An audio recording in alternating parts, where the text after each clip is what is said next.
మనదైన రూపమ్మమ్మ, ఎనలేని జాలి గుణమే అమ్మ. నడిపించే దీపమ్మమ్మ, కరుణించే కోపమ్మమ్మ, వరమిచ్చే తీపి శాపమ్మమ్మ.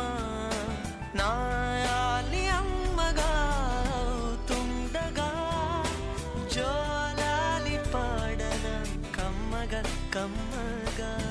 పెదవే పలికిన మాటల్లోనే తీయని మాటే అమ్మ, కదిలే దేవత అమ్మ, కంటికి వెలుగమ్మ. తనలో మమతే కలిపి పెడుతుంది ముద్దగా, తన లాలి పాటలోని సరిగమ